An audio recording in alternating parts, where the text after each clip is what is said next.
Let's get started. Good afternoon. Greetings and thank you for joining us at today's MIT Starr Forum. This event is co-sponsored by the MIT Center for International Studies and the MIT China program. My name is Yasheng Huang. I'm a professor of global economics and management at Sloan School, MIT Sloan School of Management, and the faculty director of the MIT China program at the Center for International Studies. Before I introduce our esteemed speaker, Ambassador Nick Burns, let me note that today is the Chinese New Year. Happy New Year to the ambassador and to the people assembled here. And I'm wearing my red tie, the only one left, and my red scarf, red being the traditional color of celebration. And in our kind of a business school language, it is a leading indicator of good fortune. But since we wear it every year, maybe it's a lagging indicator as well.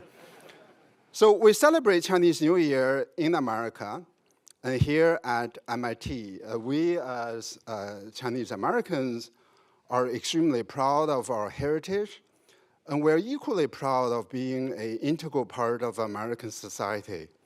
Just as other ethnic groups, Chinese Americans have made enormous contributions to American society and economy.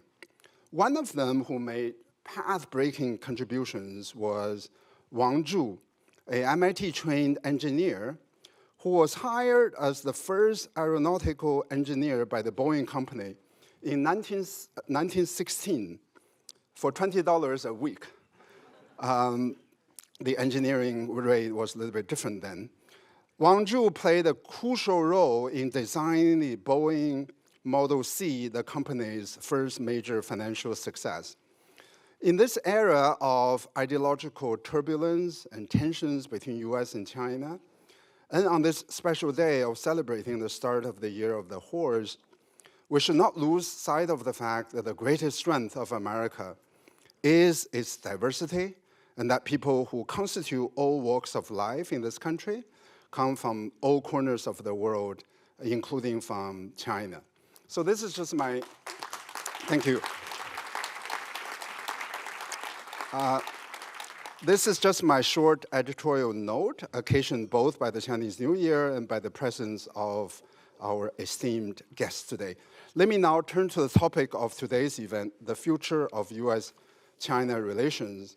Our goal in hosting this Starr Forum is to encourage productive and civil dialogue on this important topic.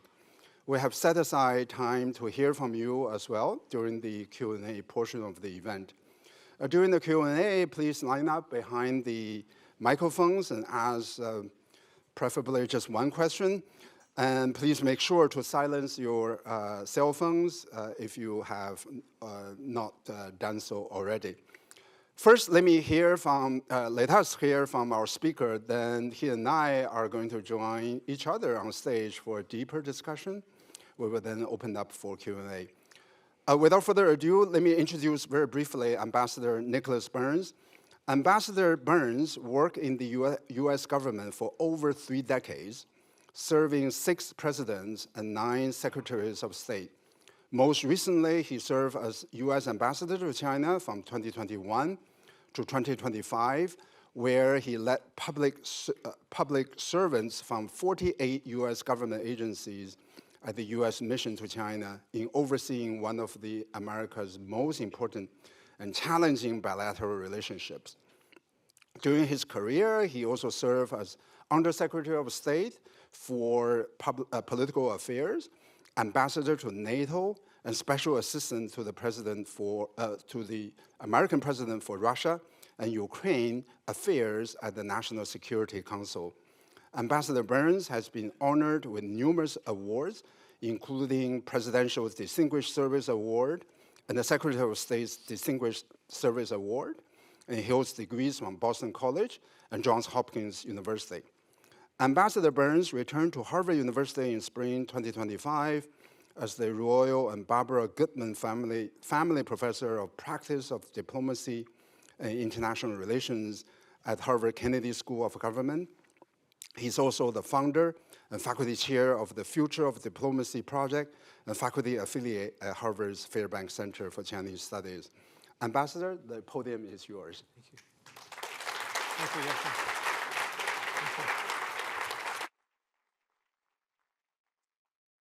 Yasheng, thank you very much. Good afternoon, everyone. I want to thank Yasheng Huang, my friend. I've been here, I think, twice at his invitation to speak to the MIT community. It's always been a pleasure. I learned a lot from him.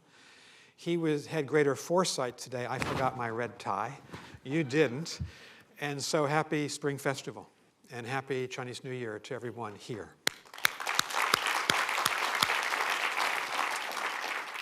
So my task today is to give you an overview, and it will be highly simplistic because we don't have 5 months, as we would in a big serious course at MIT or at Harvard.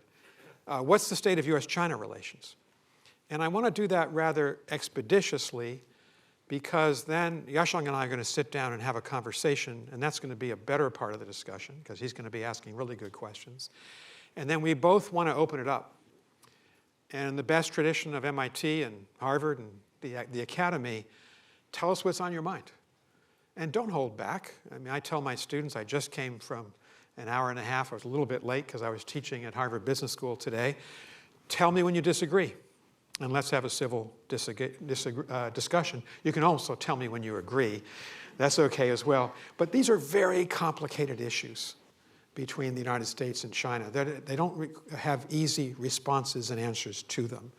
So I'm happy to have that conversation with everyone. But thank you again to MIT for inviting me down the river to this beautiful campus.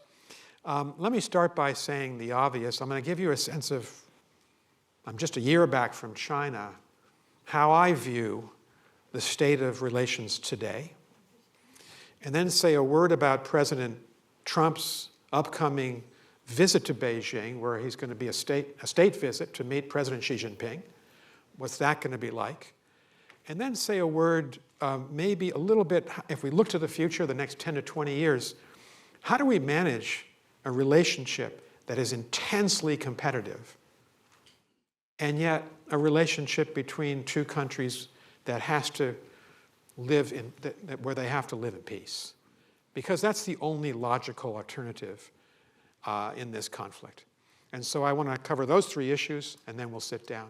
Issue number 1, what did I take away from my 3+ years in China, leading the American mission, our embassy in Beijing, our consulates in Shenyang in the Dongbei, northeast China, Wuhan on the Yangtze River, Shanghai, of course, business capital, major city, extraordinary city, Guangzhou, manufacturing capital of the world. My wife and I, Libby, traveled to 26 of the 34 provinces and special autonomous regions of China. We were not allowed to visit Tibet, and I'm sorry about that. That's a lifelong ambition that both Libby and I have had, maybe in the future. I was invited to Xinjiang, but I decided not to go. I didn't want it to be a Potemkin visit. I think I knew what the reality was of what had happened to the Uyghur population of China in Xinjiang. About over 1 million people incarcerated between 2017 and 19. The Chinese now, the state of the government acts as if it never happened, and they're encouraging tourism, and I didn't want to be a prop in the propaganda. So I never got to Xinjiang. But what an extraordinary country China is. It was the 8th country I'd lived in a career that began really as a high school student, exchange student in 1973, leaving the Boston area and going overseas for the first time. And we've lived all around the world. So impressed by the people of China. How many people here from China? Quite a few. So impressed. Culture. What a deep culture if you're interested in art and Confucian thought and architecture. 5,000 years of continuous Chinese history. Extraordinary country. If you're interested in seeing the miracle And I would use that word to describe what China has become, say, from September 9th, 1976, when Chairman Mao died, a very different country than the country that China is today, particularly the fact that China has been completely rebuilt and re-engineered. And it's one of the great marvels of our time to see the Chinese people rise up and produce such an extraordinary country in terms of the physical landscape, in terms of per capita income, in terms of the welfare of the average Chinese person. And I think as Americans, despite our great differences, particularly as a representative of our government, you have to look and admire at what people have done well. I spent a lot of my time when I traveled, if I thought the train ride was going to be 6 hours or less, I always went by train.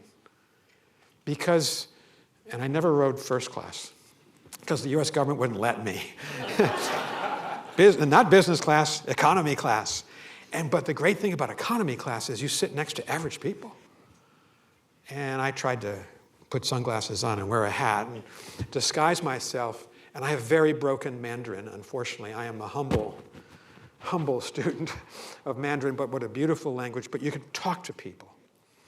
And my life in Beijing, I kept getting asked by the government about Taiwan. Outside of Beijing, not a single time. You know, how do I get a visa? I want to study at MIT. What is America really like? Can we be friends? I mean, all sorts of conversations, hundreds of them, as I traveled by train across the country. And one of the abiding memories I think that Libby and I will have is just the sheer industry, and by that I mean energy, purpose of the Chinese people.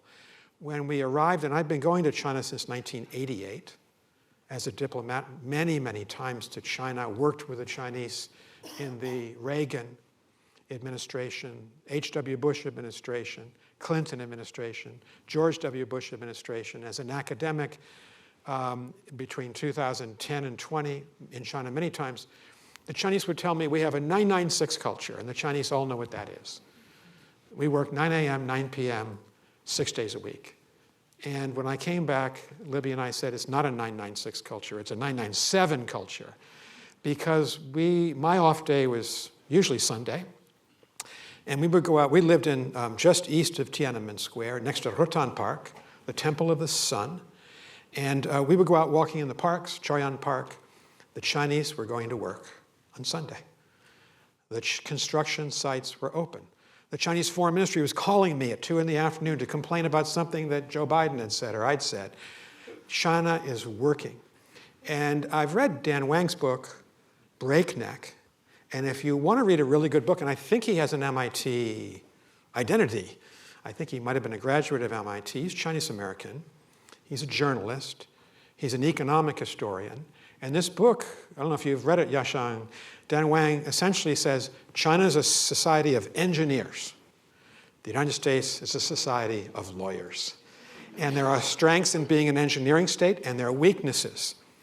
And there are weaknesses in being a lawyer's state, and their strengths. It's a fascinating look by someone who spent a lot of time, grew up in the United States, but as an adult he's lived in China, and that engineering state mentality, you can't help but miss it when you live in China. So I became a big fan of the CBA, the Chinese Basketball Association. One of the great thrills that I had was sitting down a couple of times with the great Yao Ming. I had to look up at him.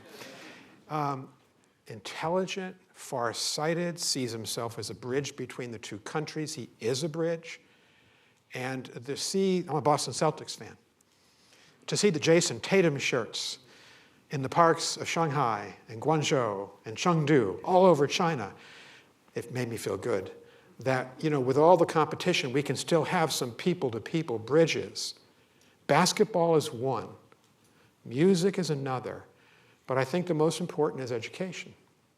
We still have 273,000 Chinese students in our country, at our universities, at MIT, at UT Austin, at the University of Illinois, at Holy Cross College in Worcester, Mass., just 40 miles from here. And I'm a big advocate for Chinese students coming here and being in our classrooms and meeting with the Americans and the other students, because if we're going to keep the peace between the two countries, you do need the two societies to understand each other.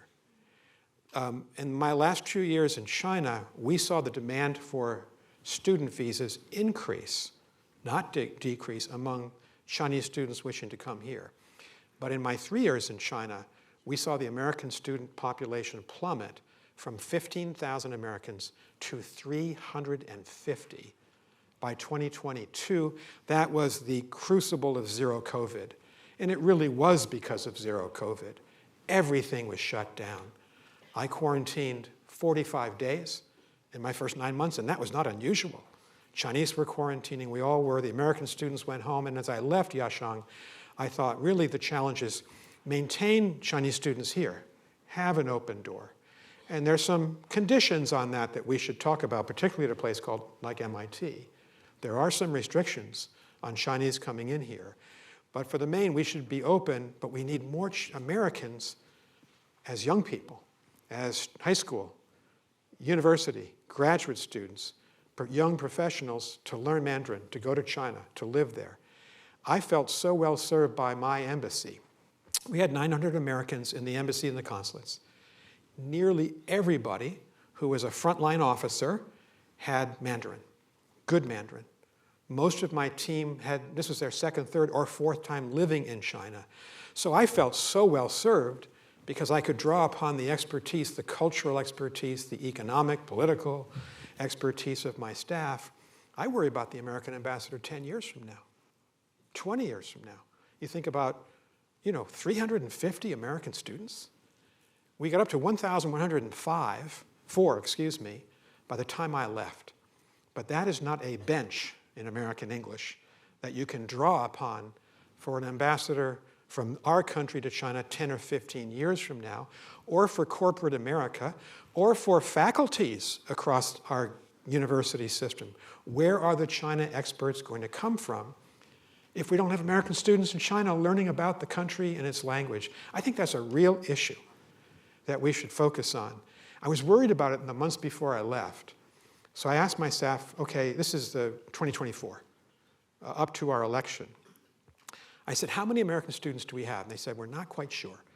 So we decided that my team would call every Chinese university, how many Americans do you have? And the answer came back 1,104. My last trip to a province in December 2024 was to Guizhou, a really interesting province. And I went to Guizhou University, 50,000 students. And I met with the president of Guizhou University. I said, Mr. President, you have an extraordinary university in this province. I said, but I understand you don't have any Americans. He said, oh, we do have an American. We have one American, and he's right behind this curtain. Do you want to meet him? And out came a 19-year-old from Sacramento, California.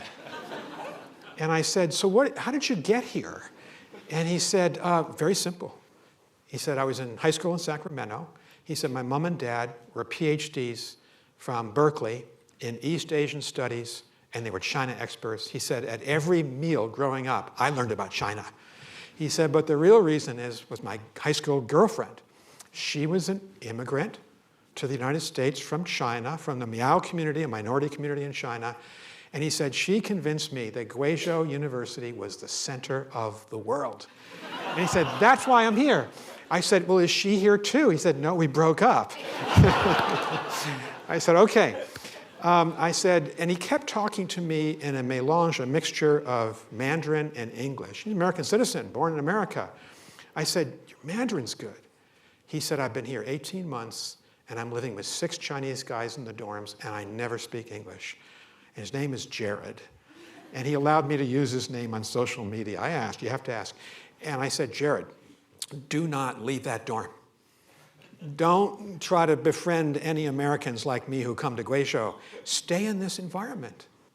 Much like all the Chinese students here are in that environment. You're speaking English. You're in a different country. This is how we learn from each other. This is how you build true bridges. So I always say, Jared, I said, you are my poster student. We need more Jareds in China. So that's my fervent hope as we look to the future. Having said all those things, and I mean them all sincerely, and if my wife Libby were here, she would say the same thing. what about the competitive side of this relationship? And it's real. I think of it in structural terms. I think we have a structural rivalry between the United States and China. We're the two largest economies, two largest militaries, the only two countries, and apologies for anyone here who is not American or Chinese, I don't want to sound arrogant, the only two countries who have true global reach, economic, technological, military these days are the United States and China. And we both want to be number one. We want to be number one. I don't want the United States to cease being the strongest military power in the Indo-Pacific with our alliances. I don't want the Communist Party of China, to get competitive for a minute, to become number one militarily or technologically. So I actually think the whole challenge in US-China relations well into the next decade, how do we manage this competition so that we defend our interests, both of us, and yet we don't drive it into a brick wall, into war, which of course you can never discount. Looking at recent and ancient history, the possibility of, by design or mistake, stumbling into a conflict that is definitely not in the interest of either side. What does that competition look like? In my mind, I used to divide it into, I still divide it into 4 quadrants. Military competition. Since September 2nd, 1945, we've been the dominant military power in the Indo-Pacific, we, the United States, and our allies. That was the day of the Japanese surrender to General MacArthur in Tokyo Bay on board the USS Missouri. Since that day, through our treaties with Japan, South Korea, Thailand, the Philippines, and Australia, and our security agreements with Singapore, and particularly in the last 20 years, our strategic military partnership with India, which is not an alliance, but a close embrace. All of us want to live in peace with China, every country that I mentioned. None of us wants to be dominated by China. So there is now underway, and I don't know if Professor Taylor Fravel is here, but he's one of the great experts. I'm glad he's here, because I can punt difficult questions to him. I've long admired Professor Fravel because, and he may agree or disagree the way I frame this, there is an extraordinary competition underway for who is going to be the strongest military power in the Indo-Pacific. We're looking at, and he's chronicled it, both an unprecedented buildup of the PLA's land and submarine and ballistic missile and air and nuclear weapons capability underway, the most important by any state and certainly the most ambitious since 1945. And at the same time, in the Indo-Pacific, and I guess we should have brought a map, but it's the power map of the world, the Indo-Pacific from the Arabian Peninsula across the Arabian Sea, the subcontinent, the Bay of Bengal, Strait of Malacca, the big Asian economies, the South Pacific. The 4 of the 5 largest economies in the world are on that map. Only the EU is not in that map. I think the 4 strongest militaries in the world today, you'd have to say, would be the United States, in no particular order, China, India, and Japan, would outpace any European power. And so there is an epic competition for who's going to be number one. When Lee Kuan Yew was interviewed by my colleague, Graham Allison, at Harvard 15 years ago, Graham asked him, and Lee Kuan Yew was probably the leader who best understood the Chinese and American mentalities about power. Graham said, do you think that China wants to become the strongest country in the Indo-Pacific? And Lee Kuan Yew said, without any question, that is the Chinese ambition. And the ambition of the United States and Japan and South Korea and the Philippines and Australia and India is to prevent that from happening. So quadrant number 1, intense military competition. Quadrant number 2, technology. And I know where I am at MI Technology. When I arrived, when I was confirmed in late 2021, I thought technology was very important. By the time I left, technology had come to center stage in this relationship. And it's both the commercial competition and you will all know this in a way, the students and professors here, far better than me, whether it's in artificial intelligence, quantum computing, synthetic biology, cyber, space, just to name some elements, our two countries are competing commercially, our tech companies. But we're also competing for military spin-off technologies in all of those areas that will inform the first quadrant. So I'd be interested in Professor Fauvel's view on this, but I've been thinking, 10 or 15 years from now, will the aircraft carrier still be relevant, or will it be outmoded? Will the F-35 be relevant or outmoded? And I liken it, Professor, to 1914, 1918. The day the First World War started, and this is not an original thought from me, the Poles rode in on horseback. By the time the war ended 4 years ago, the plane had appeared for the first time in military history, and the tank had appeared. I think coming up to the 4th anniversary of the brutal Russian invasion of Ukraine, in just a couple of days, we're looking at that same acceleration of technology acquisition in warfare. And so these first two quadrants are interrelated. Military competition, tech competition, and boy, by the time I left, which was, I left Beijing on January 14th, 2025, to come home and resign on 11:59 a.m., January 20th, I thought this is the centerpiece of the relationship. And it's interesting, if you think about tech competition, I'm a child of the Cold War, born in 1956, and now you know how old I am, and came of age, Cuban Missile Crisis, US-Soviet rivalry, arms control, and then the first 10 years of my career were the last 10 years of the old Cold War. The technology that defines that old Cold War was nuclear weapons. Well, who built nuclear weapons? Well, the governments did. The United States and the Soviet Union and Mao by 1964, et cetera. And these were innovated, designed, created, and maintained by governments. And so there's a certain stability there in terms of who's developed them, who owns them. We're in a very different environment on military technology now.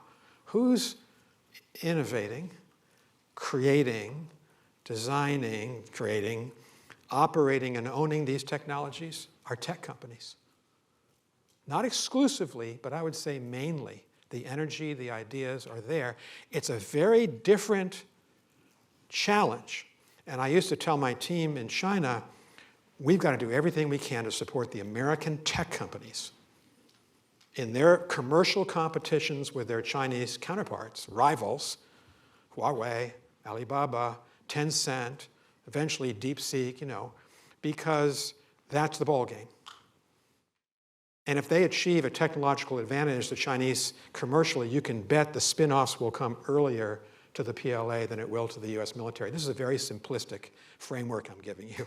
And I really would like Professor Fauvel's views in the Q&A. But boy, that's a big challenge, these first two. And then very quickly, the last two quadrants of competition for us, one was economic, tariff, supply chains. I was with Secretary Janet Yellen, so smart, so experienced. I have huge respect for her. And we had hours of conversation with Vice Premier He Feng. He is overseeing the Chinese economy.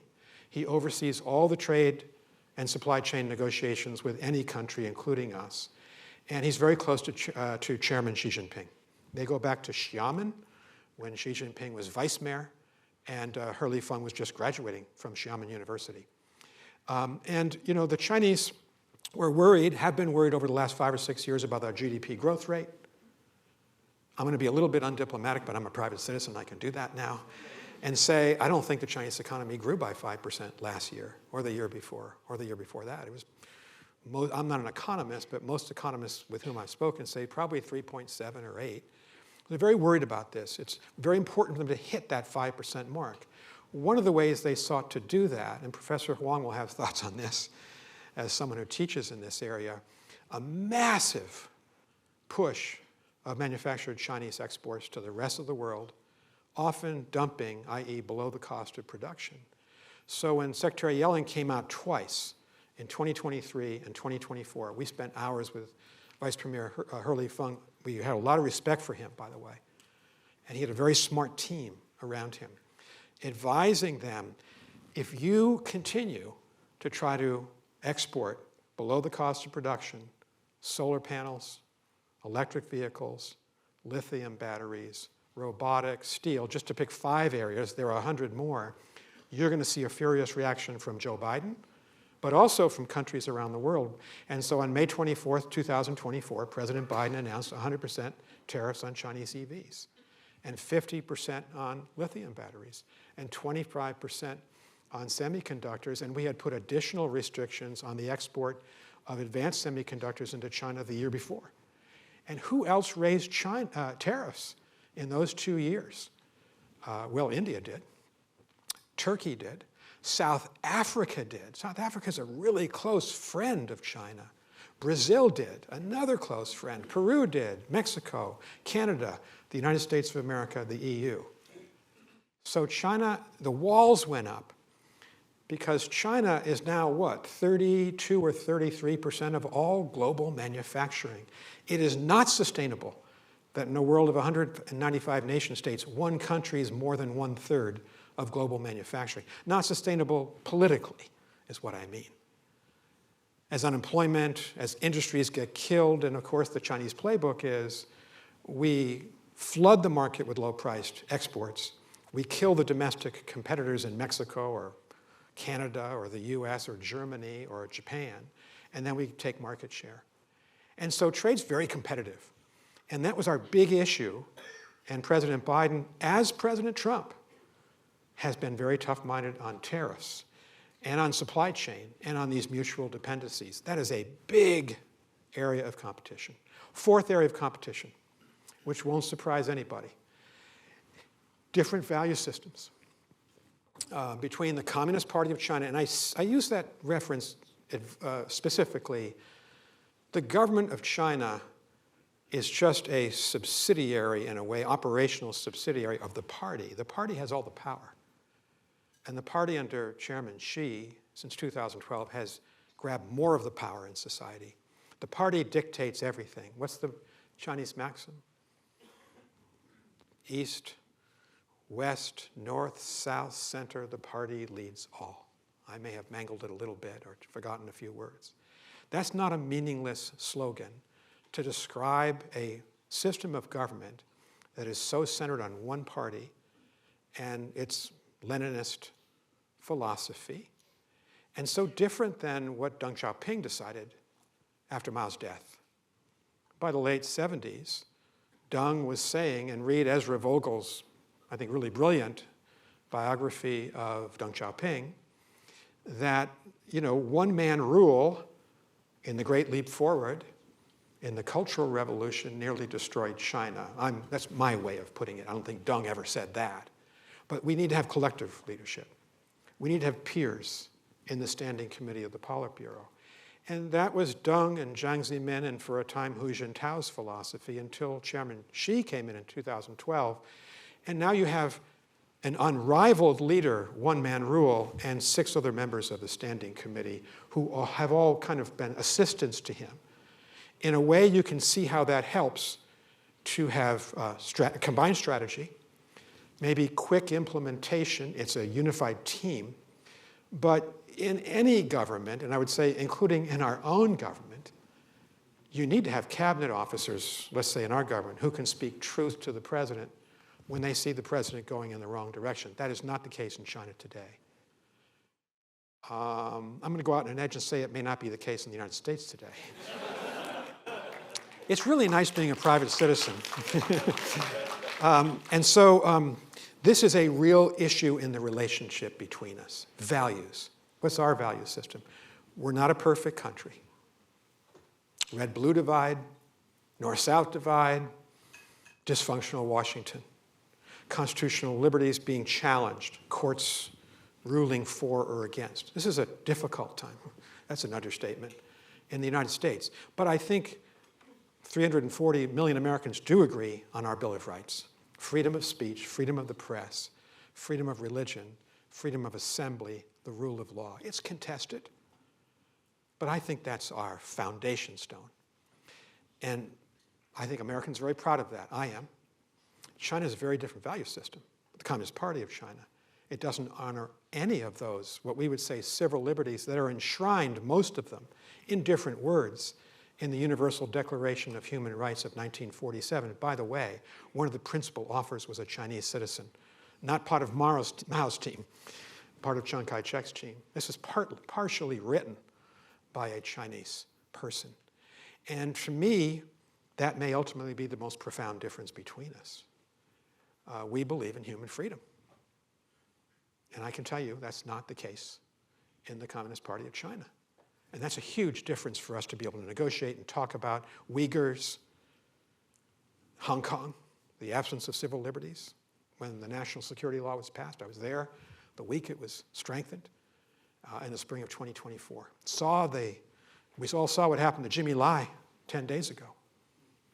Here's this great champion of human rights of the press, and he's been given a life sentence. That's what his daughter and son both said publicly a week ago, I guess it was a week ago yesterday. And I really hope that President Trump can prevail upon President Xi to let him go. Let him live in peace as a 78-year-old. So that's the competitive landscape: military competition, tech competition, economic competition, values competition, the battle of ideas. Whose idea, in terms of a governing system, will prevail in the next several decades? And so that's quite a competitive landscape. Have I depressed everybody? Looking at somber faces. The complex part of our relationship, I found, was the relationship. I thought my team and I spent 75 to 80% of our time on the competitive issues. We had to, because they are the life and death issues. They are the existential issues. But there's also room that we can cooperate with each other. And this is what makes the US-China relationship so complicated. As a diplomat, I pay attention to words. Sometimes my students will say, well, China's an enemy of the United States. I said, not an enemy. Enemy is a very strong word. Enemy means I may fight you, or you may fight me. China's not an enemy. I say right now, who's the enemy of the United States? Al-Qaeda offset groups, right? Terrorist groups that want to bomb our cities. They're the enemy. We will fight them. China is an adversary. It's a competitor. It's a rival. It's not an enemy. And if you want to have a better exposition of this view, John F. Kennedy's American University speech, June 10th, 1963, 8 months after the Cuban Missile Crisis, I think his most important speech, he says to the American people, the Soviet people, basically he says, we nearly blew up the world 8 months ago. The Soviet people are not our enemy. But if we demonize them and they demonize us, it will become possibly a self-fulfilling prophecy, and we may blow up the world. These are all my words. His words are so beautiful and profound and prophetic. Just read it. And he says, we're connected to the Soviets. We all breathe the same air. We all cherish our children's future. We are all mortal. It's a beautiful speech. It could be given today, should be given today, by leaders in both countries. And so part of our theory of the case was, and I think it's President Trump's too, by the way, we got to work with China. What are the issues? Climate change. This is the Massachusetts Institute of Technology. I doubt there are many climate deniers, but if you want to speak up, we can have a talk about it. At the end, climate change is real. The science says it's real. We took it seriously. John Kerry, Boston, Mass., John Podesta and I were the three people who engaged the Chinese. It wasn't a beautiful relationship, but you know what? It was pretty good. We agreed that we should be in the COP, Conference of Parties, every year together, that we should share sessions together, that they could push us, and they did. They said, why aren't you more investing in solar power, in EVs? Joe Biden was trying to do that with the Inflation Reduction Act, not doing it now. We would say to them, but you're burning nitrous oxide, your nitrous oxide levels, your methane levels, your coal. And you know, it was an honest disagreement. I had a dinner for Yasheng Huang, the legendary Chinese climate negotiator, with John Kerry one night. We went on for 5 hours. At the Hyatt Hotel on Chang'an Avenue, you've been to that beautiful restaurant there. And I felt, we are partners. We're competitors in the 4 areas I talked about, but we're partners on climate, partners on fentanyl. We went to Chairman Xi, President Biden did, in November 2023 and said, the greatest killer of Americans, 18 to 49, is fentanyl. The majority of precursor chemicals come from China, not from the government, but from the black market. Can you help us? And President Xi said, I will help you. And my last year and 3 months, we worked with the Ministry of Public Security. We didn't get everything done, but the Chinese began to arrest black market exporters of precursors to the drug cartels. They began to shut down online platforms, which is where a lot of this stuff happens, in these dark networks. And I felt we both understood why we had to work together.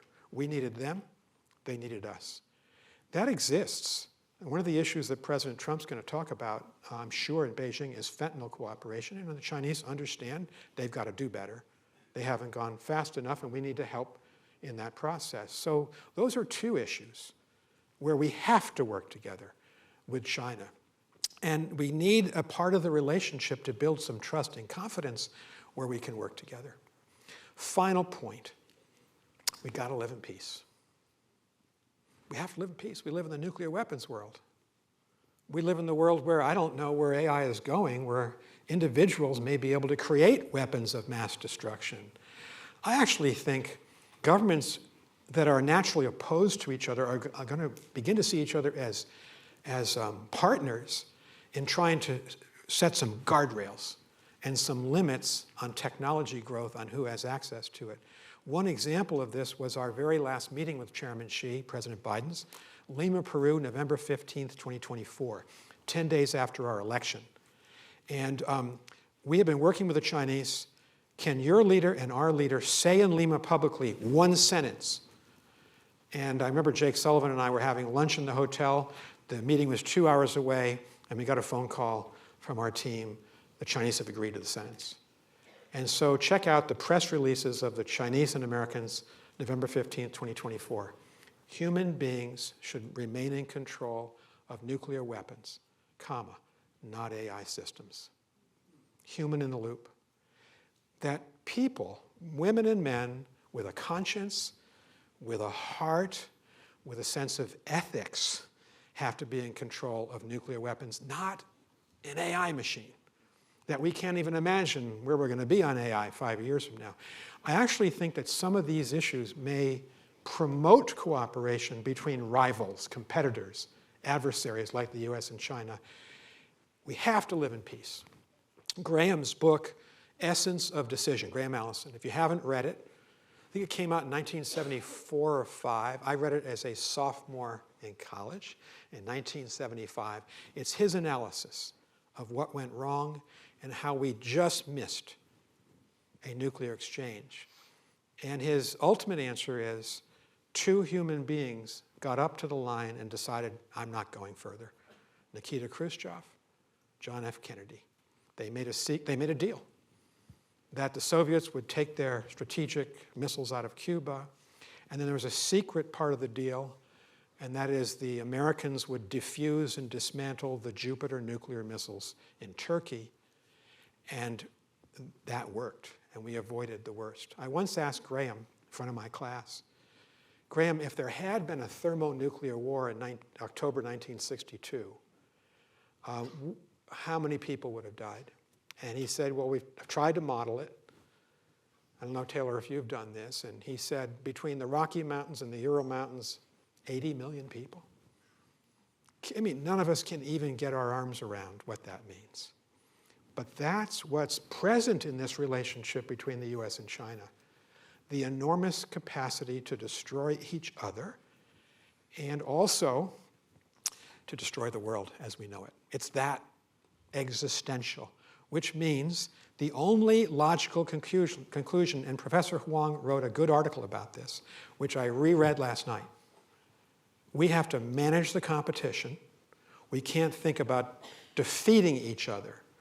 So I'm very much opposed to people who say we have to take down the Communist Party of China and defeat it and see a new perfect China arise. Well, my question's about that. How are you going to do that? You think the Chinese government's just going to take that strategy lying down? How are they going to oppose us? Which American allies would actually agree to that strategy? I'd say 0. So I left China, I have to tell you this, more hawkish than the day I arrived. I saw the threat in those 4 areas up close. So I describe myself as a hawk, but I do believe in managed competition. I don't believe in taking this to a limit where we threaten each other with weapons of mass destruction. That would be catastrophic, inhumane, and entirely indefensible from an ethical or moral standpoint. But that's what's at stake here. Now I've really depressed you. So, so one final thought, Yasheng, before we sit down. What might this meeting look like 6 weeks from now? First, I'm really happy that they're getting together. In the United States today, President Trump is the decision maker, and certainly in China the same thing. If you're going to get anything done in the relationship on any of these issues, those 2 people have to meet. We should want them to feel that they have a working relationship. We should want them to meet 3 or 4 times a year, which has not been happening. It's one of the things I've been thinking about. More meetings better than no meetings, or just 1. Second, I think that they've done well, and President Trump has done well, to say we need a truce in the tariff war and a truce in the supply chain war. And my sense is, since Scott Bessent, Treasury Secretary, is in the lead here in preparing the talks, there's likely to be an agreement. Okay, we're going to keep the tariff levels where they are through the end of this calendar year, keep the supply chain agreements on rare earths or computer parts that we've held from each other, stop doing that, keep technology flowing to each other. That, to me, makes sense.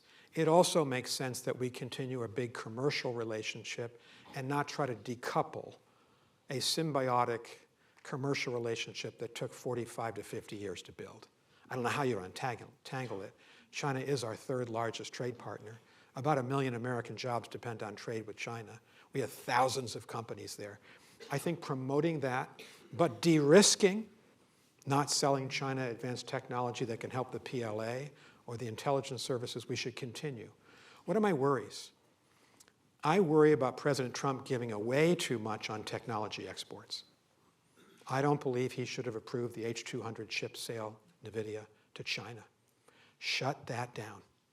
Why give the PLA a leg up in its military competition with the American military? Why give the Chinese AI system a leg up in their civil competition with us? I disagree on that.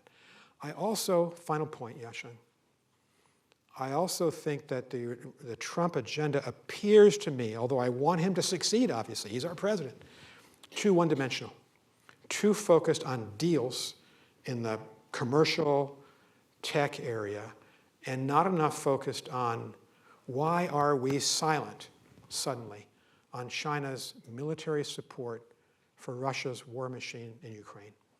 We said publicly at the end of the Biden administration that we felt, we believed, not felt, that 90% of the microelectronics that power the Russian defense industrial base came from the Chinese companies.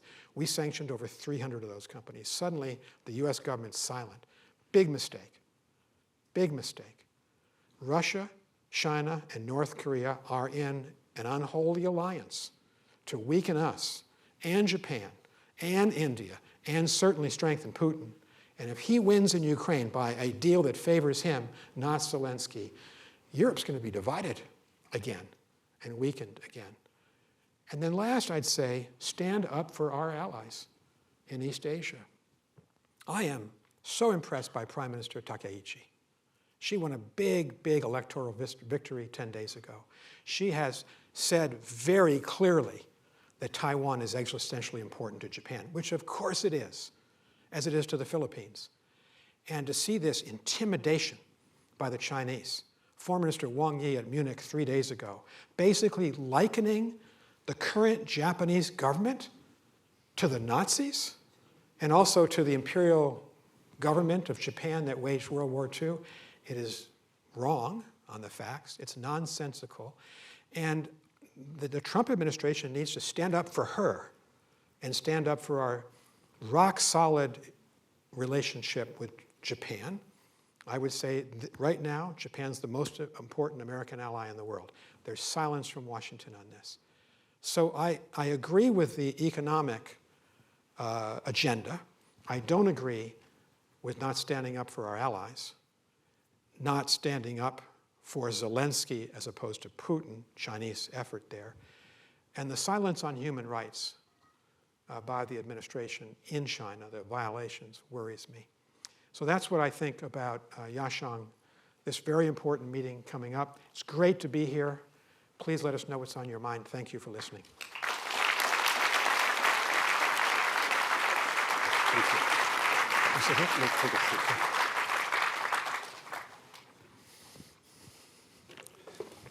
Yeah, thank you, Ambassador Burns. And the description you gave at the beginning of your talk of the person-to-person conversations outside of Beijing is fascinating. And it brings diplomacy to a human level. And I think that portrayal of that experience shows that Chinese people as people are human beings just like everybody else. Yeah. So let me pose the following question first, which is that there was a saying that U.S.-China bilateral relationship is the most important bilateral relationship in the world. But that saying was coined at a time when the U.S. relationship with Europe, with Canada, was a given, right, not subject to changes and disruptions. And now we're seeing across the board instability in terms of U.S. relationship with traditional allies such as Europe and Canada. Does the statement that U.S.-China are the most important bilateral relationship, does that become more true or less true, in your opinion, in the current era? It's such a good question. I think that the statement that I made is still true, that a lot of people make, most important bilateral relationship because of both the opportunities and of the challenges and the threats and the power struggle. Yeah. There's a power struggle between us. But I think you're right to suggest that the United States needs to be smart about that competition. China has 14 neighbors. It has no allies really in the world. I was ambassador to NATO on 9/11, 25 years ago, when the allies came to our defense within 3 hours and we invoked Article 5 of the NATO treaty. They all went into Afghanistan with us. China has nobody that will stand up for it. And in my time in China, the key allies who were with us on all the issues that I mentioned were Japan and South Korea, India, in many ways, not an ally, but a partner, Australia, and the NATO EU countries. In fact, I worked very closely with the EU ambassador, Jorge Toledo, on human rights, on technology issues, on the Chinese military aid to Russia. So I hope the Trump administration will circle back to a full embrace of our allies. Because if you kind of measure the power of China and the United States, if we did on 10 or 12 matrices, it's pretty close. But then if you add to the US side of the ledger Japan and South Korea and India and the European Union, economically, politically, military, we're a lot more powerful, which you want to be in a contest like this. And I think the Trump administration, it's objectionable to suggest that Canada should be the 51st state. Canada, if you had to design a perfect ally, Canada. Objectionable to say you reserve the right to use military force against a NATO ally, Denmark, in Greenland. Objectionable. And I think it's really dangerous not to stand up for the Japanese prime minister right now. So my view is the way we approach the competition with China is peacefully, but you build up leverage. The allies give us leverage. Trump is driving the allies away. Well, objectively, that has raised the status and the power of China. Look at Prime Minister Carney. Look at the British Prime Minister. They have visited China. They have struck trade agreements with China, right? So it's puzzling that the U.S. should have gone down that path And the relationship between U.S. and China is bilateral, but the bilateral relationship was organized with the allies and the post-Second World War order, and that order has been undermined. What does that, if you have to make a prediction, maybe things will change for the better, but if you have to make a prediction, given the tense relationship between U.S. and Europe, tense relationship between U.S. and Canada and other allies, where does the bargaining power going to go between the two countries, U.S. and China? I think it reduces our strength and our leverage, because our natural allies can't always be with us if we're questioning their sovereignty. It gives the Chinese talking points. Yeah. You saw Wang Yi, who came to Munich on Saturday, and he said, basically, we're the stable country. We're the defender of the status quo. Yeah. We're the defender of the rule of law. I was surprised that there wasn't more pushback by the European, even American audience there.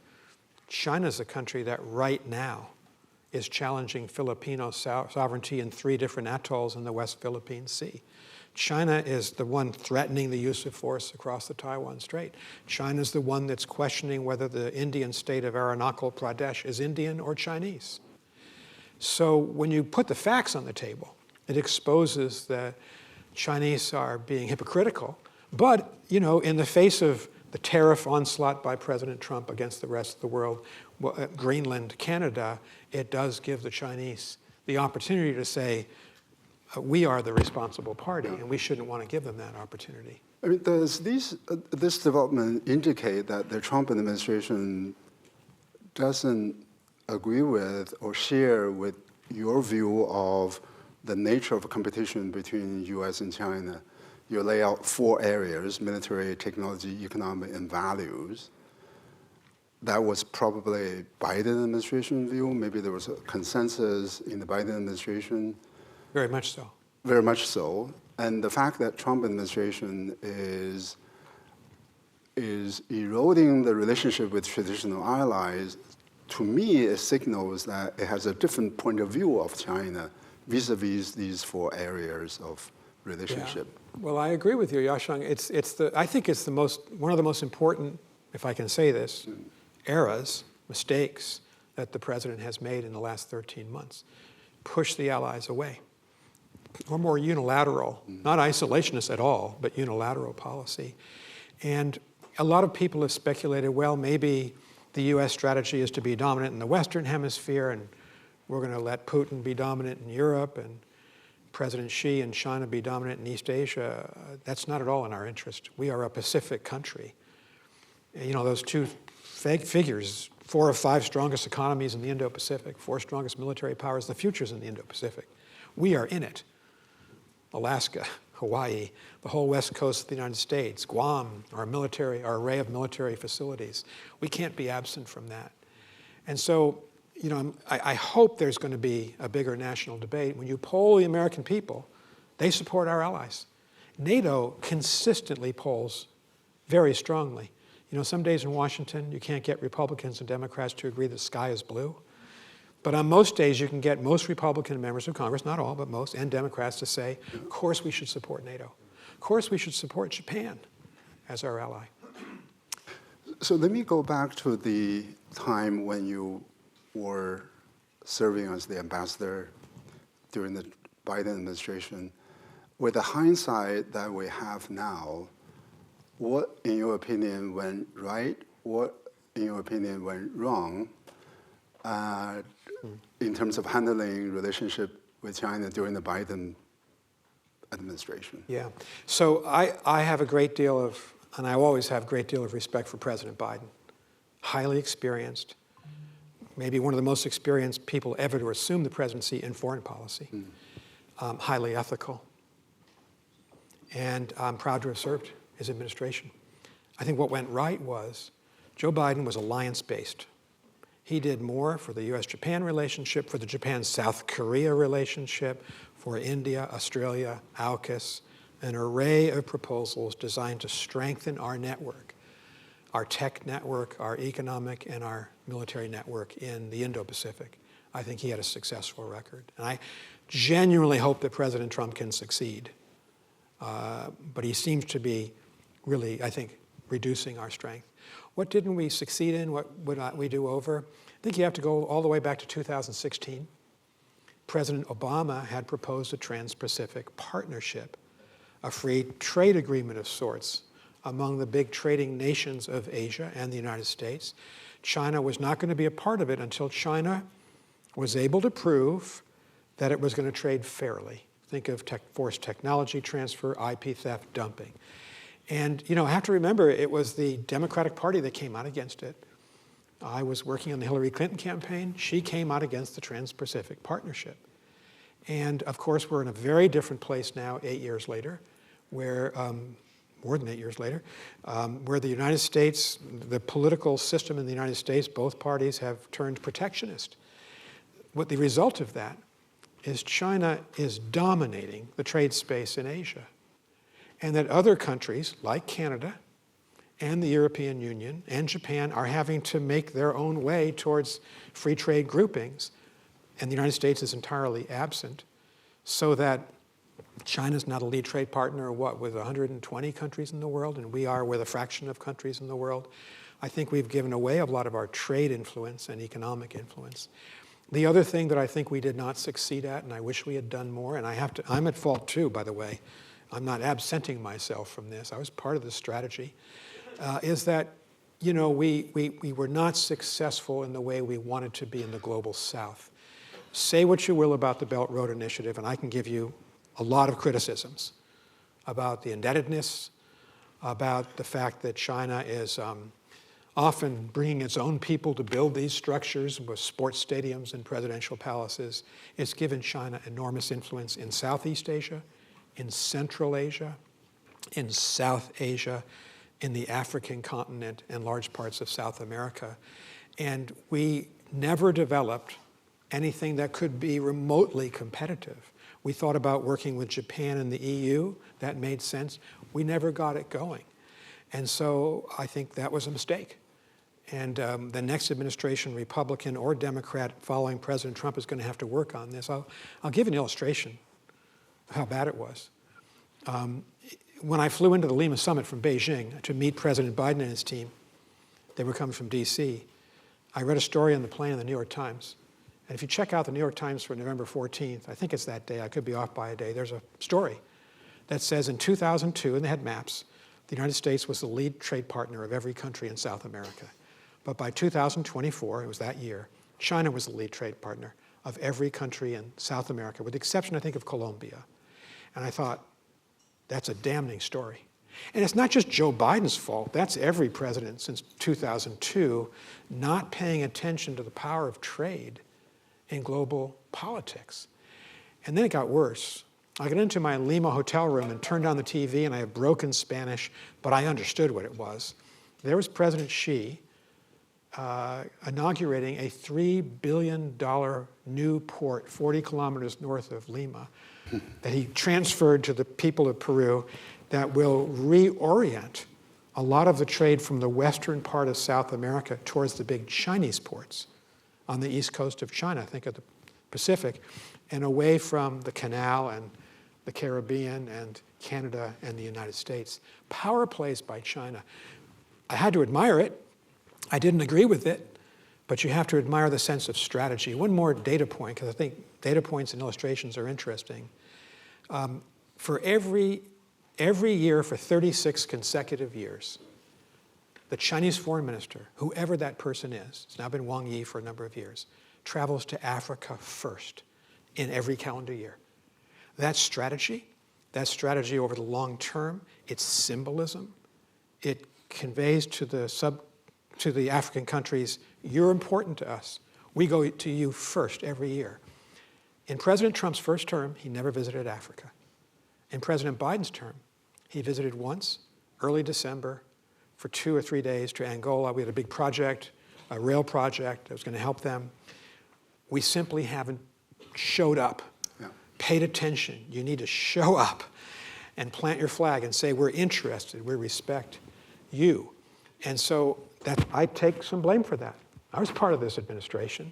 And so when you look back, honestly, you think, yeah, there are a lot of things we could have done better. But in the main, proud to have served President Biden. I think he got basically the competition with China right, and that's important. But I think this is where the disconnect is, right? So the Belt and Road program, there's a lot of criticism, attack in the United States on Belt and Road program.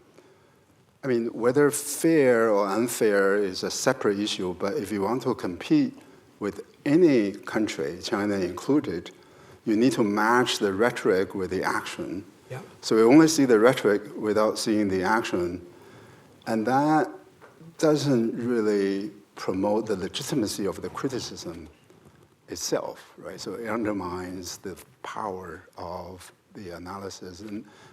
So when I was traveling in Southeast Asia, I also heard complaints that ASEAN didn't really receive the kind of attention from Washington, D.C. that they thought they deserved. Is it intellectual? Is it capacity? What explains this? I would defend the administration on Southeast Asia and particularly the broader region. We paid more attention to Japan, South Korea, Philippines. We have a very strong relationship with Singapore. Tried with Indonesia, some successes, some not so successes. It's difficult. China's a worthy competitor. And we're competing for political and economic influence with China. They bring more to the table. I think President Biden, was very focused on it. Now, what's happened since January 20th of 2025? We have destroyed and dismantled the only agency of the U.S. government that could compete with the Belt Road Initiative. And that's the U.S. Agency for International Development, which was doing really important work on global health. We were bringing real programs to countries that needed it. In the battle of ideas, we've dismantled the Voice of America and Radio Free Asia, and we thought that millions of people in China were listening, VPNs, so forth, to these two radio outlets to tell our story. Yeah. And you can believe the Chinese propaganda network was telling a lot of untruths about us and being very diplomatic, lies, and you have to respond. And President Trump has dismantled 3 agencies critical to at least compete with China across the world. So it's gotten worse since we left office. So in your talk, Taiwan didn't quite Did I fail to talk about Taiwan? So let me ask about Taiwan at a sort of higher level, which is that the relationship between U.S. and China on Taiwan has been guided by what is known as strategic ambiguity. Yeah. And that doctrine existed given certain assumptions in the relationship between the two countries, and also given what was happening in China. China was making economic reforms and being integrated to the rest of the world. Do you think the doctrine still applies today, given what has happened in China, given the U.S.-China relationship in the state that it is in, which is dramatically different from what it was 10 years ago? It is. I believe that strategic ambiguity should remain the policy of the United States. Could you explain to the audience what strategic ambiguity is? Yeah, since President Nixon's trip to China, February 1972, the United States has never said, in the hypothetical event of a Chinese PRC attack on Taiwan, what we would do. We've never said we won't get involved. We've never said we will definitely get involved. We wanted to keep a certain degree of ambiguity. And my view, and our administration's view, and I think this is still the policy of the U.S. government, at least below the president right now, is it's kept the peace in the Taiwan Strait for a half century. It is a logical policy, and so we should maintain it. So I very much agree, and don't agree with those people, and some really smart people have come out and said, no, you need to have clarity. You need to set down a red line. You need to say exactly what you're going to do. That, I think, could be counterproductive. Now, President Trump said on Air Force One yesterday, and I credit for the Trump administration, for announcing a few months ago an $11 billion sale of weaponry to Taiwan. That, to me, is a good thing. But when asked yesterday, and this was all over social media and the press this morning, President Trump, what are you going to do on those arms sales when you go to Beijing? He said, well, I'm talking to Chairman Xi about it, and we'll work on it. That is a violation of US policy. President Reagan in 1982 issued the 6 assurances, and assurances 1 and 2 basically say, we will not negotiate with Beijing arms sales to Taiwan. And that's because the policy of strategic ambiguity, but also the Taiwan Relations Act of 1979, which is US law. And the Congress insisted on this when President Carter established full diplomatic relations with Deng Xiaoping. And the law essentially says in 2 parts, the United States must maintain the supply of defensive military technology to Taiwan, and maintain sufficient presence in the region, military presence, to ensure the peace. We should not be negotiating with Xi Jinping whether or not we're going to be fulfilling our pledge to provide defensive technology to Taiwan. And a lot of people came out in both parties this morning to say that was a big mistake. I hope it was it could have been a verbal mistake. I don't know if he's read the 6 assurances. So therefore, maybe the administration should go back and read those 6 assurances. But again, Professor Fravel knows a lot more about than me about some of these issues, and I'd be happy to hear from him if he wants today or at dinner, whatever. So Ambassador Burns has called Taylor. Professor Fravel. And so if you have questions, please come to the microphone. Let me ask the final question. For the next 3 years, right? So the time frame is next 3 years. What is your best case scenario? What is your worst case scenario for the relationship between US and China? I think actually we might see a slight improvement in the bilateral relationship under President Trump. He appears to prize stability. He wants to accentuate and put first the economic, commercial issues. He is silent about South China Sea, East China Sea, Yellow Sea, India-China border, China supporting Russia. Silent on human rights. So we might actually see a more stable relationship, but I think that would be a weakening of the American position. We should stay competitive with China. Please. Yeah. Oops. That's it now. It's on. Yeah. I'm from Senegal, and I consider myself as an advocate for peace and a global citizen. And when we look at history, we've seen that we've built systems to fight wars, but never to stop them, to track people, but never to defend them. So my question is, why is competition, the race for number one, so important when people are dying every single day? Why is it so important? Thank you for the question. I've heard it before, and it's a good question. The Chinese ambitions are to become the dominant country technologically, militarily, economically, certainly in the Indo-Pacific, where we are. And to put it simply, we should not want to live in a world dominated by China in the Indo-Pacific. And we have real interest there, and I've described the 4 quadrants. So number one, competition is normal between strong and small states. It's inevitable.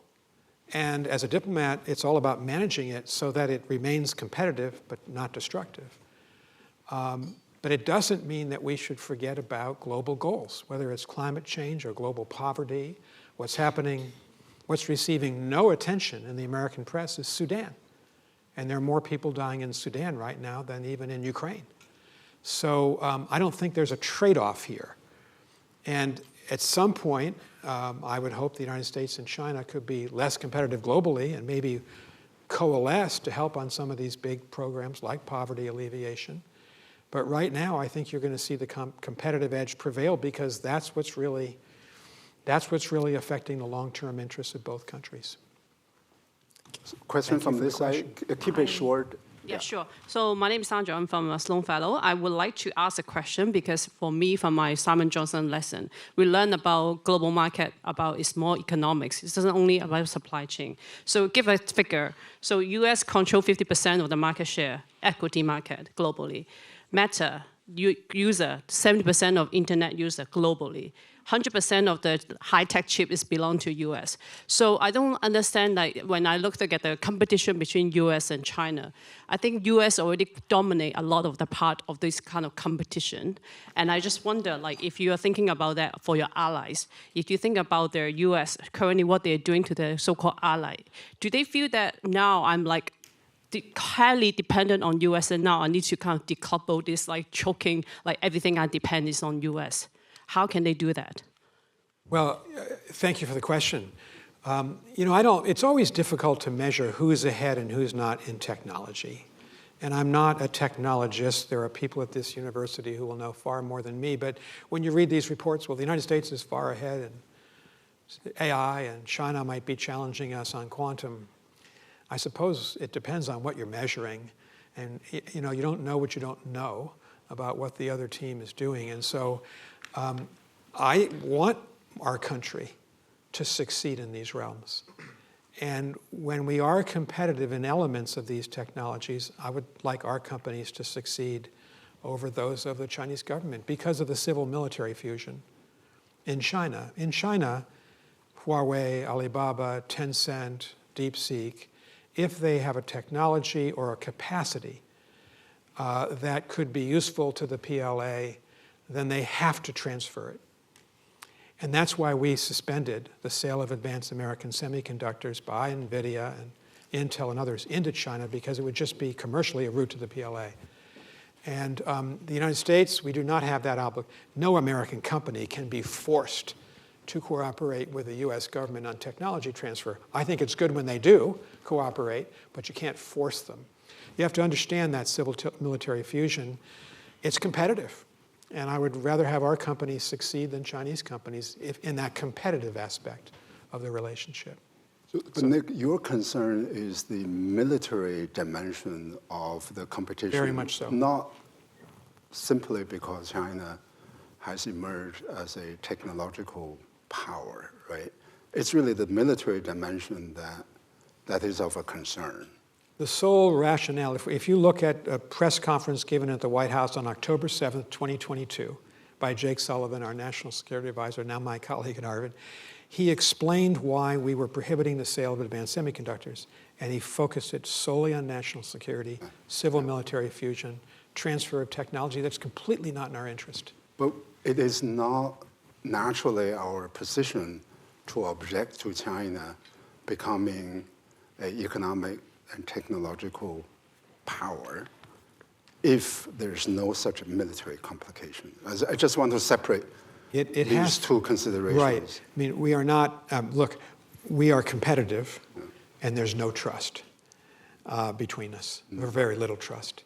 And so the last 3 American presidents, late Obama, Trump first term, Biden, have been in a mode of trying to reduce the probability that China vaults ahead of us in the technology sphere, attached to national security, attached to our military. That's the big issue here. It doesn't mean that on non-national security issues, we don't want Chinese researchers to succeed on Alzheimer's or cancer research. Of course we do. If China succeeds, we all succeed, and vice versa.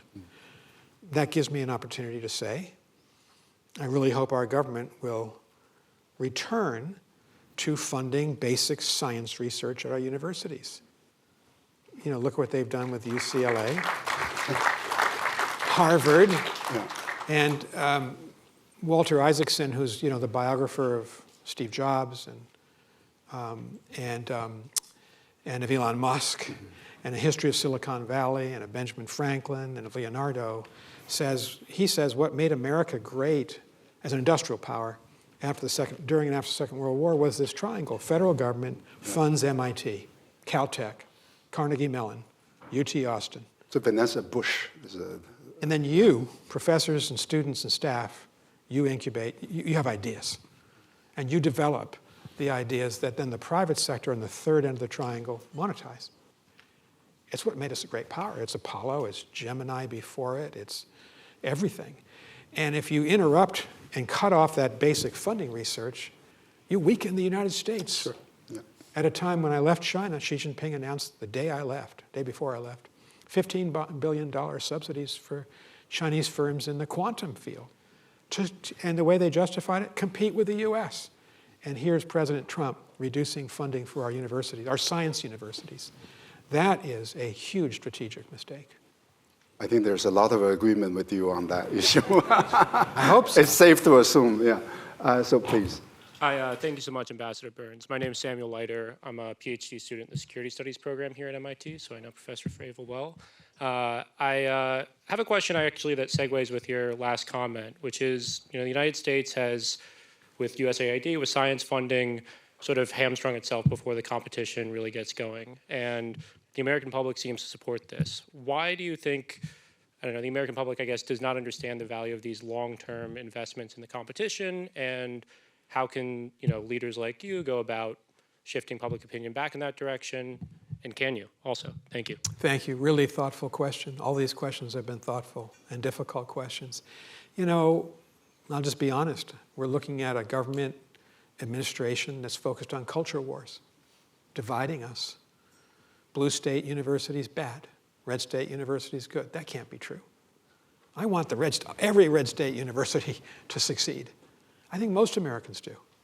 Can't believe that the American public believes it's a good thing to say to UCLA, we're going to fine you $1 billion. Or Harvard, we're going to take away several $1 billion in funding. When the whole relationship is not one of, these aren't just gifts. This is the federal government saying, we do not have the capacity. I lived in the federal government for 31 years. We do not have the capacity that MIT has. We are nowhere close to it. And so the US government says to MIT, we don't know how to do all the things that you do. Please do it, we'll give you the funds. You work to develop ideas. You innovate, you test, and then you work with the private sector to bring it to market. Look at Kendall Square. Look at this magnificent environment around MIT. It's a huge strength of the United States. Why would we weaken it? Culture wars, votes, dividing people. I think it's terrible. And I can't believe that the majority of Americans, I don't believe the polls reflect it, support this. So what can we do? Talk reason. And I've got to say something about our president at Harvard, Alan Garber. He has stood up. And I think your president has been so deft and so effective. Stand up. Great. This side. Mr. Burns, I'll skip the mic. I don't like how it echoes. You're speaking well. I can hear everything you're saying. Perfect. Sorry, I'm not as eloquent speaker as you. I do have a question first, but I would like to thank you for your clear-cut position on Ukraine and how you called out the brutal invasion of Russia, brutal invasion of Ukraine by Russia. The question is about this Russo-Ukrainian war. Since Trump was elected, the support of the United States to Ukraine has decreased tremendously, practically to zero. On the contrary, China is accelerating the support of Russia tremendously, and you did call it in the past a significant strategic mistake for China to support Russia. So where do you see this going? Do you believe China will continue accelerating the support of Russia? And why is it committing to the same mistake that you outlined? Thank you. Thank you for your question. If I had to say right now, what's the most important thing happening in the world? It's these Russia-Ukraine negotiations. We should not be a neutral arbiter. We should be Ukraine's lawyer and Ukraine's advocate. Because if you let Putin take over the Donbass and you force Ukraine to transfer territory that Putin has been able to achieve through military terms, you embolden him. He invaded Georgia 2008. Crimea, and I'll tell you this, Crimea 2014, 2022, thinks he's going to bring down the Ukrainian government. If he wins by intimidation and because the United States is so much after a peace agreement on paper that we force Zelensky to submit, which I don't think Zelensky may do, by the way, then what does Putin then do when he reconstitutes 1.5 million soldiers in Russia 3 or 4 years from now? I think he goes after Latvia or Estonia. They border Russia, Estonia on the Narva River. They both have about 30% ethnic Russians. This is how the Soviet Union ended in 1991. or he goes after Poland or Romania, then you've got a war. Then I think if NATO is still NATO and we have an American president with guts, then you have a world crisis. The thing to do now is stand up to him. And I think the Trump administration has abandoned a successful strategy that Joe Biden left in place. Okay. Thank you. Thank you. Yeah, we're going to be maybe going over 5 minutes since we started late. Yes, please. Yes, thank you, Ambassador Burns and Prof. Huang. I'm Joanne, and I'm a visiting scholar at the Center for International Studies. I'm a senior fellow at the Institute of Southeast Asian Studies in Singapore. So I'm glad to hear you zooming in on the Indo-Pacific and the role of allies. I definitely agree with you in broad strokes, what is happening in the Indo-Pacific, because my institute has a flagship publication called the State of Southeast Asia Survey that looks at Southeast Asian attitude towards a major power rivalry in the region. So in that survey and in many other studies in Southeast Asia, China influence is definitely rising. And every year you see it rising. So in 10 years, no doubt, U.S. has not a place in Southeast Asia or even Not in a the global place, South. did you say? I missed the word. U.S. may have a lesser place. Thank you. I don't mean not a place, I mean a lesser place in Indo-Pacific and the global South, because I'm also glad you mentioned about the global South. So the role of allies, if you ask me, should be increasing in the Indo-Pacific. Japan, Korea, Philippines, Australia, India, not an ally, but close partners, Singapore should be increasing. So what can the current administration do, or how can we advise, or maybe if you were the advisor, in case, anyways, what would you recommend the current administration to do in regards to working closely with allies, very much like the past administration? Thank you. Yeah, Yes. Thank you very much. Let's take another question. Sure. So, Thank from this you. We'll side. come back to your question. Thank you. Hi, I'm Jason Do. I sometimes play tennis with Professor Huang. So my question is very practical. I wonder for us Chinese people study and work in the US, could you give us some practical advice to us? Do you still encourage us to stay here, or what's some new business opportunity we can pursue in this unique situation? Thank you. Thank you very much. On Singapore, I have 2 points. Southeast Asia. I think one of the most effective ambassadors in Washington today is Ambassador Louis Tuck-Yew, the Singaporean ambassador to the United States. He was my colleague in China. I thought he was by far the single most perceptive, and we all thought this, ambassador in Beijing. He's a New England Patriots fan, so we love him up here. But he has this great, I think, sense of your question. How should the United States try to expand its influence? We have to offer something of value. We have to offer trade agreements that convey market access. Because if we don't do that, and I'm going against the grain of our entire political system right now, but I think President Obama long ago had it right. We have to have something of value on trade. And we don't want to be taken advantage of, but free trade worked from the late 70s all the way through to just 5 or 10 years ago, and now we're in a protectionist mode. I think that's a mistake by the United States, and I'd offer that advice as a private citizen. To Chinese students, I think MIT and Harvard would say, you're very welcome here.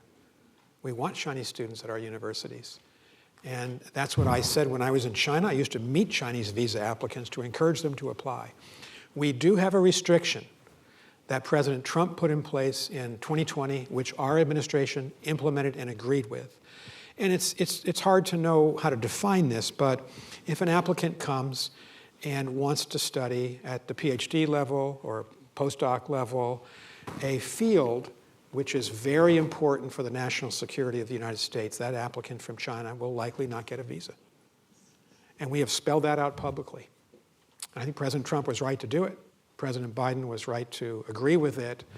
The hypothetical it's almost a caricature. If someone came to the visa window and said, I want to study nuclear weapons design at one of the American labs, and that person was from China, we'd say, thank you for your interest.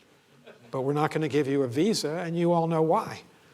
Because we got to be careful about that kind of expertise going back to China.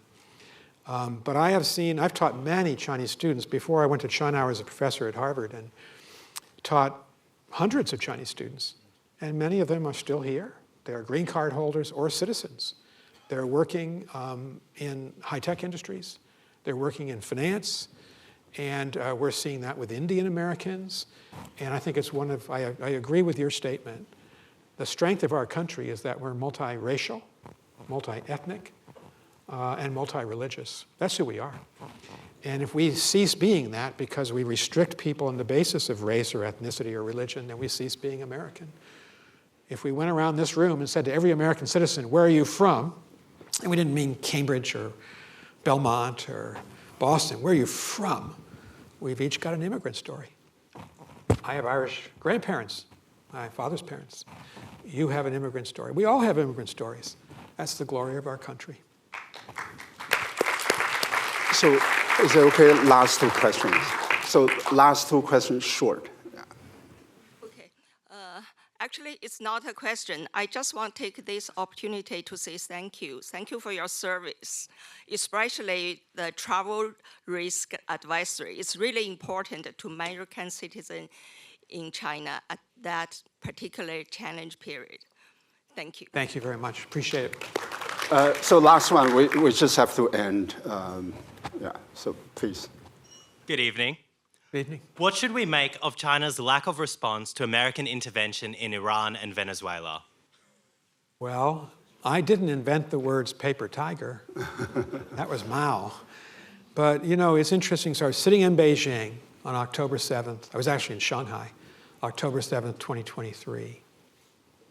And my sense was the Chinese would try to exploit this. And what happened over the next year was China did very little for the Palestinians. When this terrible situation occurred in Gaza, millions of people homeless, homes destroyed, China did very little. And then when the Israelis and Americans bombed the Iranian nuclear sites, was that 8 months ago, 9 months ago? I actually supported President Trump's decision. I was a former Iran nuclear negotiator for President George W. Bush, and we tried diplomacy for 20 years. China did nothing for Iran.